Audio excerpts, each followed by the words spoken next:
Hello, writers. Come write with me. My name is Mykela Greenwood. I create worlds for mind adventures.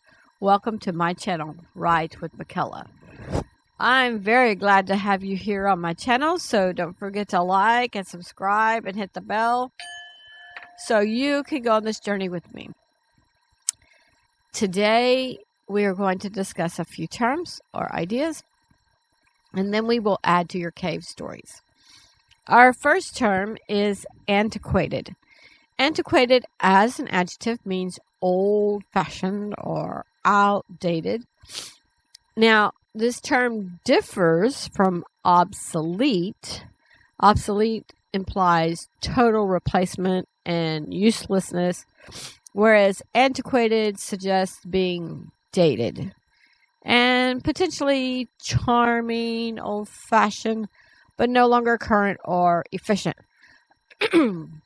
Some synonyms for antiquated are outdated, outmoded, behind the times, old-fashioned, archaic, anachronistic, ancient, primitive, medieval, quaint, obsolete, but we discussed the differences there, prehistoric, passé, out of the ark, fossilized, as old as the hills, and several more. Now, before we dive into our stories and how to use this term, I want to take a little side trip. Synonyms are similar in meaning and not exactly the same. And we discussed synonyms in Season 1, Episode 21. So, you can go back and review that. Now, if synonyms are not the same, why do I give you synonyms? I give synonyms to show you a broader version of the meaning. Sometimes the definition is not enough. Granted, many times you can substitute a synonym in place of a word or term, and I've told you to do that. The right click on, you highlight a word, you right click, you scroll down to synonyms because you don't want to use the same term too many times. So you can generally replace the term, but the meaning will vary slightly. And sometimes it is important for you to understand the variation between the two terms, no matter how slight they are. Just like if you were trying to choose antiquated versus obsolete, there's a little bit of difference. So, okay, back on track. How can we use antiquated or antiquated in our stories? Well, I don't care your setting. Unless you started at the very beginning of time, before the Big Bang. If you started there, then okay, that's the beginning. But if you started somewhere else, then there should be history of some kind. If there, I should say and if there is any type of technology, then that technology can become antiquated. When I say technology, I'm not talking computers. In today's age, we think computers or smartphones or something. So let me give you some examples. Think of the wooden wagon wheels. Those are antiquated. Now we have rubber tires with steel wires inside. A tire or a wheel is technology. It is a type of technology. Think of old-fashioned watches with all the little cogs, a little cog and a bigger cog, and they're all turning inside. Most watches today don't have cogs. Maybe some of the analytical, digital, analog. Maybe some of the analog ones might still have some cogs, but the digital watches don't have cogs. Nowadays, we don't use wooden nails, except in some tiny little model houses or figures. You might have some little wooden nails there. We use metal nails.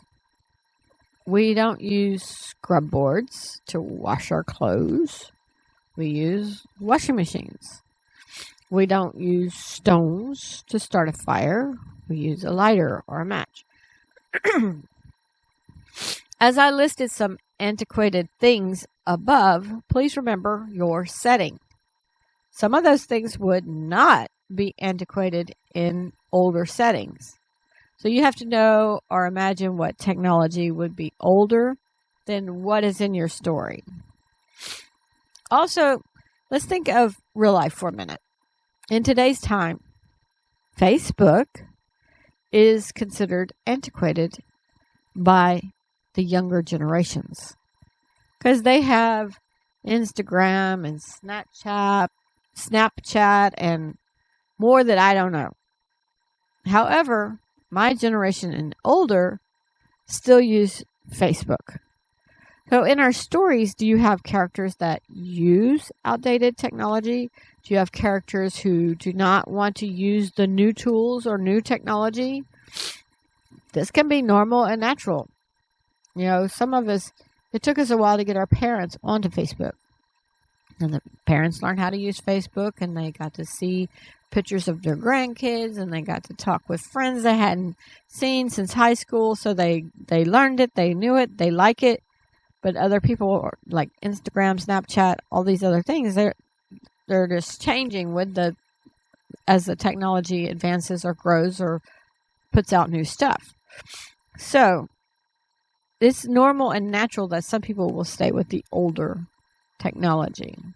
Now, I can tell you for sure, this is just rambling here, I can tell you for sure that I learned to type on a typewriter. And then when I was graduating high school, they came out with, what did they call them? Like a word processor or something. But what happened is when you typed with a regular typewriter, you had to go get that correction tape and put it in and type over the letter with the correction tape, and then you pulled the correction tape out and typed the letter you want. It was a pain. But then they got, I think they were called word processors, but you could double check me. It was like a normal typewriter, but it would not type the row until you hit the enter.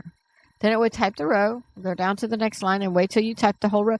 That way, if you had a mistake, you could backspace and correct them. And it had a little bitty screen that you could read. And so that was an upgrade. Now, soon after that, they had, I don't think it was called Microsoft Word at that time, but they had some kind of Word program on the computer to where you could do that and then print it out, and that became faster. So I don't think too many people stayed with a typewriter.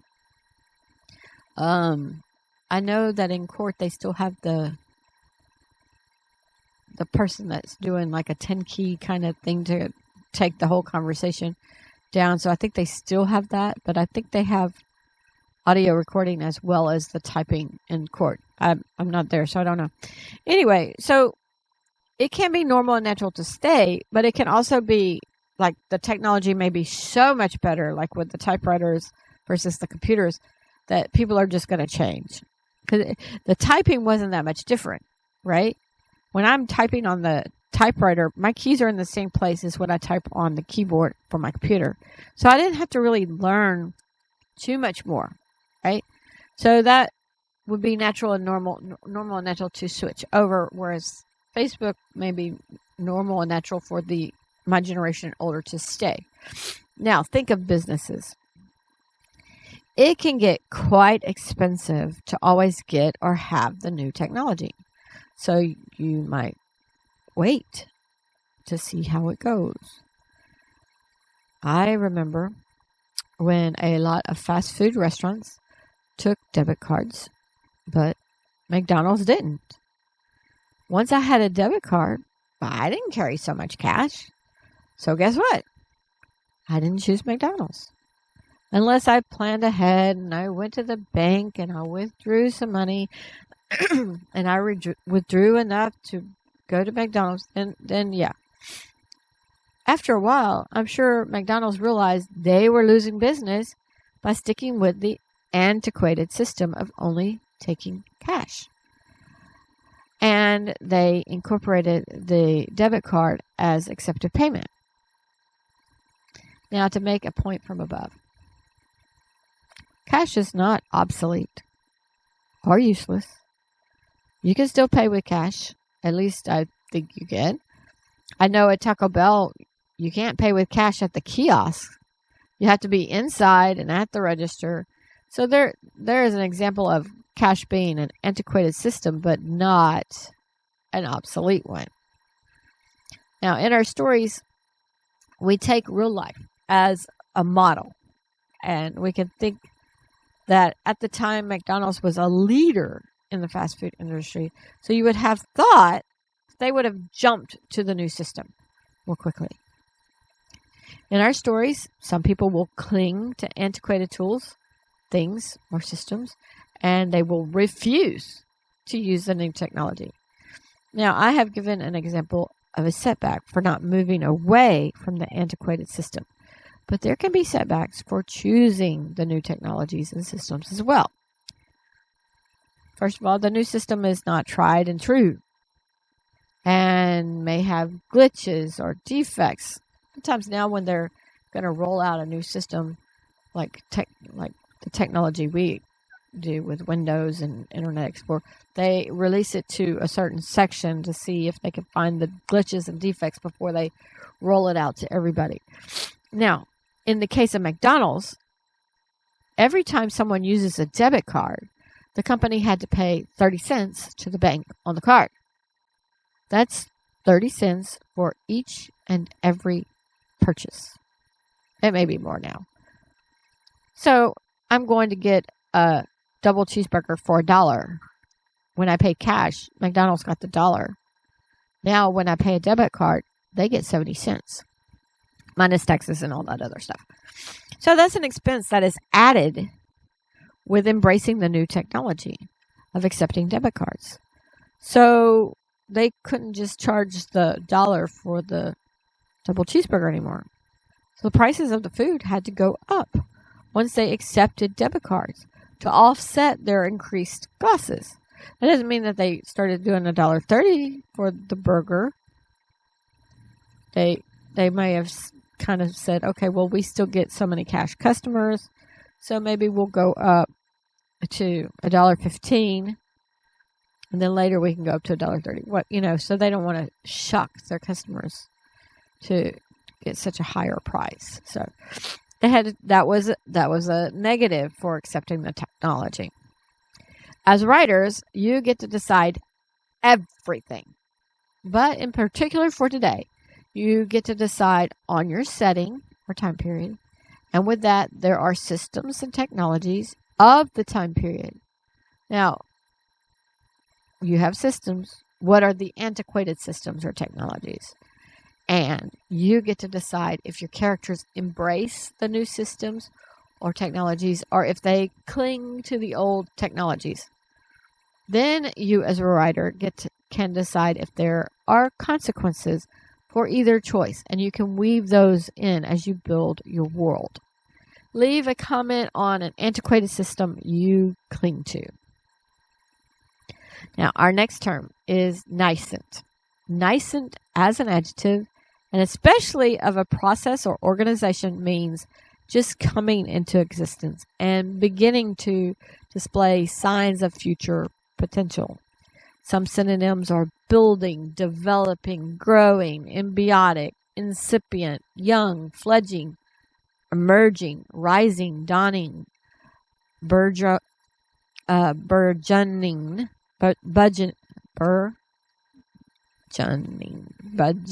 burgeoning. I can't say that word. And several more. If you want to know that word, it's burgeoning.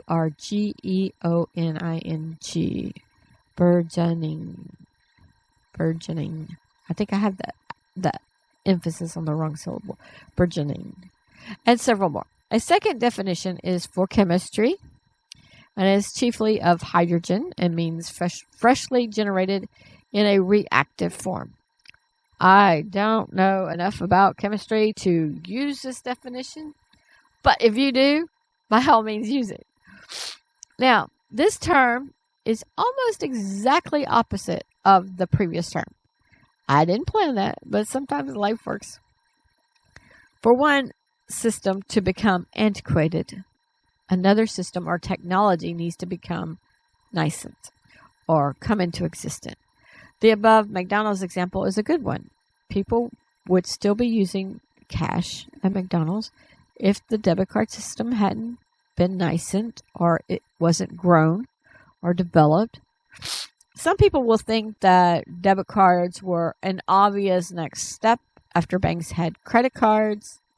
In fact, from the bank's perspective, a debit card was less risk for them because the person had to already have the money in their account, whereas with a credit card, the bank was loaning money. So yes, a debit card system was an obvious next step, but many businesses didn't take credit cards at that time because with the credit card, they had to pay the bank 2 to 3% of the purchase. Basically, the businesses that took credit cards paid at least part of the cost of the short-term loan. But debit cards were a nascent system at the time. I'm talking probably 20 years ago now. So a lot of the technology was already in place from credit cards to go to debit cards. So that wasn't at least an added expense for the companies that already took the credit cards. So the businesses that took credit cards could quite easily also accept debit cards. Just the structure had to be correct for people and businesses to embrace the new system. So I'm going to go on a little side story. I worked for a car repair shop, and the owner, once they had debit cards, the owner much preferred debit card payments to credit card payments. And you think, why? He gets the money. Why does it matter? Okay, well, think for a minute. $1,000 repair, and then paying 2%, maybe 3%, but 2%. I think if you had the American Express, it was 3%, but MasterCard, Visa, I think it was 2% at the time, 2% to the bank versus 30 cents if it was a debit card. So 2% would be $20. So my friend, if you could do either credit or debit on your card, he would prefer you to do the debit because he would be paying 30 cents on that purchase instead of the $20. So my friend who owns the car shop embraced the nascent system, while McDonald's stuck to the antiquated one. In our stories, what are the new emerging systems? What reasons do your characters have to embrace nascent systems or technologies? Now, I took some side trips today to help you to see the reasons for sticking with the antiquated system or embracing the nascent system, because that may not be obvious. If you don't have accounting background, then the things I told you may not be obvious. And when you're doing your story, those reasons might not always be obvious, especially not to your readers. And maybe your stories may not need to bog down in all the reasons. So that's not what I'm trying to tell you today. You don't want to bog your readers down. But you as the writer need to know reasons exist. And you should have a good idea what many of those reasons are. The average Joe doesn't know the cost of a credit card or debit card to businesses. But as a bookkeeper, I had to write the check to American Express. I had to calculate all the people that had American Express. I had a chart and a table. I added all that up. And then, of course, I compared that to what they sent me. American Express sent me a statement, said, you charge this much. And I have to say, okay, yeah, that matches. Okay, 2% or 3% of that for American Express was this. And then 2% for these. I had all these things I had to do. And the debit card, I had to do that as well. So I knew that because I was a bookkeeper. But the average Joe doesn't know the cost of credit cards or debit cards to business. We swipe, they work, we're done. We as customers don't know why businesses make their decisions. And there are still some businesses today that only take cash. They take only cash. There was one in, was it Rockport? Rockport, Texas. We were going there. They would not take credit cards. They would not separate the bill. They only took cash. So there are businesses that only take cash. At the same time, there are businesses that only take phone payments now.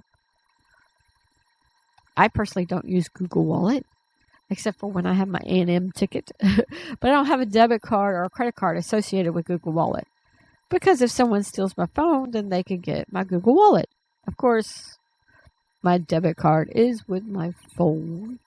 People are strange. I'm strange, you know. 'Cause here it is. You take my phone. You're gonna get my cards. They're in here. You know, you get my phone. You get my cards. You got everything. So I don't know why I don't use Google Wallet. Well, there is another reason, of course, but you have to put in a passcode. And when I open my phone, I don't want to be putting passcodes. So anyway, I say people are strange. I'm referring to myself. And sometimes our reasons don't make sense. So you may think, why just go with the new system? Just put Google Wallet, put your credit card in your Google Wallet. Just get with the system. So it may not make sense to you. As writers, we need different people in our stories. I can't fill my stories with Mykela Greenwoods. Everybody in the world is not a Mykela Greenwood. It would not be interesting that way. That wouldn't be interesting at all. But now you know that I cling to the antiquated system of debit and credit cards instead of embracing Google Wallet. Now, leave a comment on a system you have embraced. When hybrid cars came out, I embraced them. I have a Toyota Prius. What is something new that you have embraced? And that brings us to our cave stories. First, remember that all works shared on the channel are copyright protected. So there is no worry. Share your works by sending them in. Send in your writings to writewithmykela@gmail.com. No spaces. I look forward to reading your stories and writing prompts on the channel. We're on part 32 of your cave story. We started working on this story in season 1, episode 25. I will list the rest of the episodes in the description below. When we started, we wrote about a peaceful cave first. We set the mood. That was the assignment, set the mood. Then we contrasted the peaceful mood and we wrote about a scary cave to compare and contrast the mood between the two. Then I kind of fell in love with it. And so I also listed the plot in the description below that we pulled out later. And if you're starting today, that's perfectly fine. Send it in for us to read on the channel. Now, to continue your writing on this, ask a question and write a scene to answer it. Reread what you've written or what you wrote last time. Stop and define your characters to yourself. So you know their histories, what makes him or her tick. You need to know if they will cling to antiquated systems or embrace nascent ones. Ask yourself, what's the struggle? What's the outcome I'm heading toward? Because even though you know all the histories and you know all this, you still need to know, what's the struggle? Why are we telling this story? What's the outcome I'm heading towards? Have I made things too easy on my protagonist? Remember, the most important thing is to have fun with your writing. If you don't like your story, edit it. Take out what you don't like. Enhance. Almost said embrace. Enhance the parts you do like. See if you can create an intriguing protagonist with an active goal or problem and some high stakes or ticking clock. You need those things to create a good story, along with interrelated events that build to a climax. Pause the video. Add to your cave or your story that started with a cave. And come back and I will read what I added.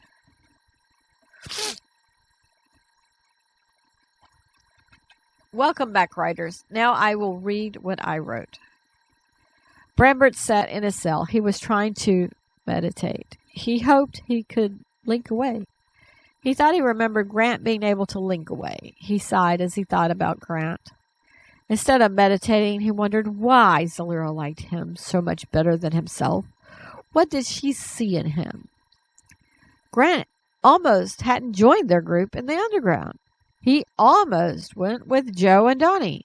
And then what did he do once Maldrake captured him? He ran straight to them. Brambert sighed again. Then he heard noises in the hall. It sounded like guards coming in. The guards stopped in front of his cell. "Tell us what you know about your group setting up C4 in town." "In town?" asked Brambert. He tried to think back on the plans he knew. He remembered they wanted to get C4 out of the bunkers, but Maldrake's soldiers... Sorry. Trying to fix something that I shouldn't even worry about while I'm reading. Maldrake's soldiers had already destroyed much of the bunkers. Didn't your people destroy the bunkers with C4 or explosives? Maybe you forgot where you put it. Soldier lowered a weapon in between the bars of the cell, and an electric ray shot Brambert. Brambert fell back, and his body convulsed for several minutes. The soldier let up. "Let's try this again. In which areas did your group set up C4 in town?" Brambert shook his head and closed his eyes. "I was not involved in those plans. I do not know." Again, the soldier lowered the gun, and the electric ray shot Brambert. This time, the pain was more intense, and Brambert screamed out. The routine went through several more rounds until Brambert lay on the floor in his cell and was in too much pain to move. He heard another soldier comment on him not knowing. The guards went back down the hall. Brambert rolled his head to the side, but that was all the movement he could muster. Millicent opened her eyes from her meditation. Wow! It was from the jealousy. Several more people opened their eyes, and others in the camp looked over. "Where's Zalira?" asked Commander Nyson. Several looked around. No one knew. "I didn't see her get up from the circle," stated Commander Thurnall. Commander Nyson asked Millicent what she learned, and Millicent told them about the two futures she saw. One was where they left Brambert, but Brambert was trying to decide if he wanted the group to leave him and not notice he was gone. When he saw the men in the biohazard suits running back with guns, he decided to stay. The second future she saw was Brambert got scared of the men in biohazard suits with guns running back, and he made it to the circle. But when he got back, he still couldn't catch Zalira's eyes, so he killed... That should say Grant.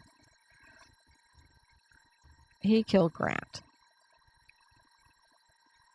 Millicent said, "The universe told me the gray-green was not trustworthy. Green is for the heart and trust. The gray color was losing trust."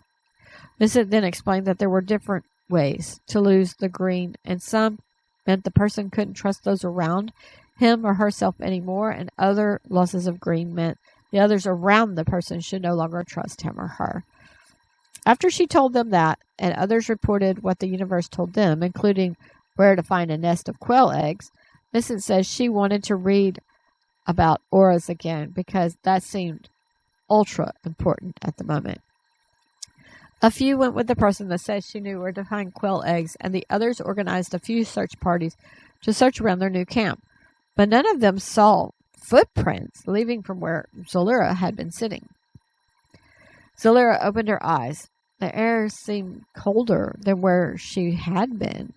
She looked around and didn't recognize anything. It seemed like she was sitting on a sidewalk.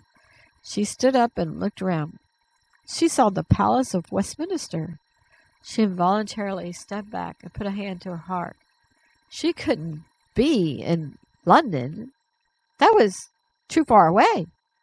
Zalira didn't want to seem suspicious, so she started walking, and as she walked, she saw a stream of golden dust. She glanced around nervously as she followed the dust. The dust led her to a back entrance of the palace, and she saw no guards. She slipped in the back door, and much to her surprise, there was a crate right inside with some C4. Apparently, someone had just delivered the crate. Zahira laid her hand on the crate and started her meditation to link away. Zalira felt like she was swaying, so she opened her eyes. She thought perhaps there had been explosions and she hadn't gone anywhere, but she was in a very tight and cramped space. Zalira looked around in the dim light. She saw some portholes.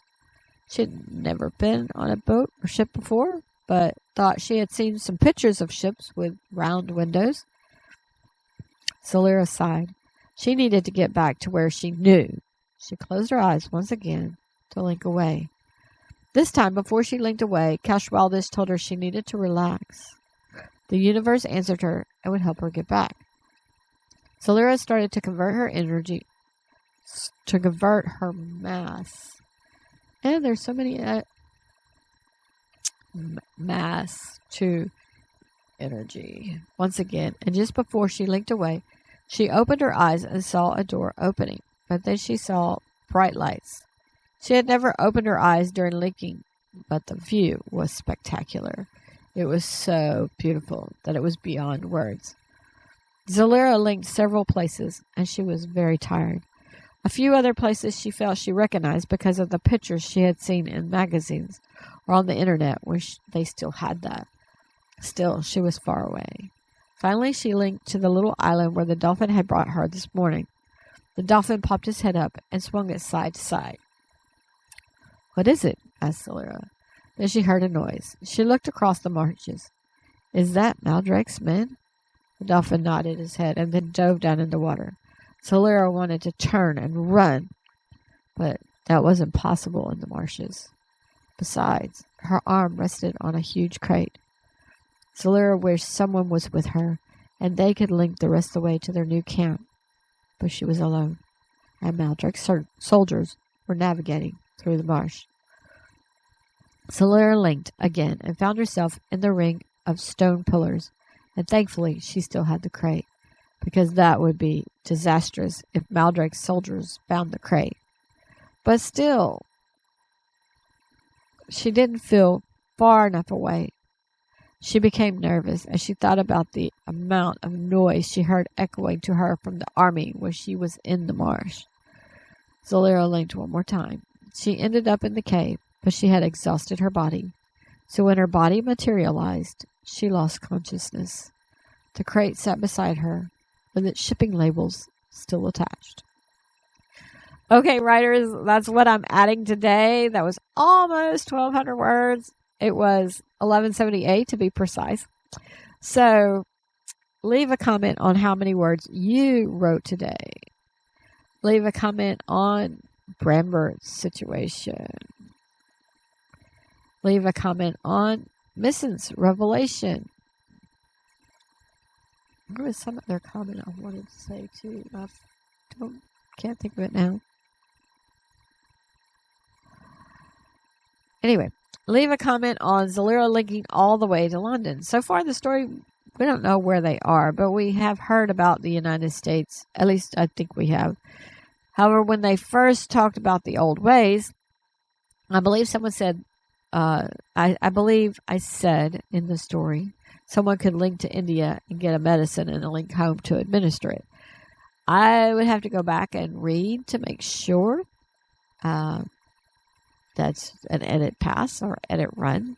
So still leave a comment. You know, can you link that far away? But if you could link to Alaska or Antarctica or anywhere, writing is so much fun. So don't forget to send in what you just wrote for me to read on the channel so our viewers can have more fun. They can have fun with my stories. They can have fun with your stories. And I will ask them to leave comments on your stuff too. When I read your stuff, I will either ask questions or tell people to leave comments. If I'm asking questions, it's not a criticism. It's a way to help you to think, to edit. And I ask myself questions when I'm writing. So it would be the same kind of thing. So send in what you just wrote to writewithmykela@gmail.com. I would love to know what you found in your caves, outside your caves, or whatever you're writing on. Share it. Join me Friday for chapter 32 of Princess of Norwin and Steigergard. And join me Tuesday for some jargon and part 25 of A Down Soldier. Visit my website, Mykela.com, and read some character bios. Send your unpolished writings at chapters to writewithmykela@gmail.com. Leave comments on your favorite characters. I'm still accepting chapters from any of the shared plots. If you hit the like and subscribe and the bell, other people will have a higher chance of finding this video and this channel, since your likes will push the video out to a greater audience. Thank you for joining me today. I really appreciate your participation. If you know someone who liked this video, please share it with them. This is Mykela with Write with Mykela. Bye for now.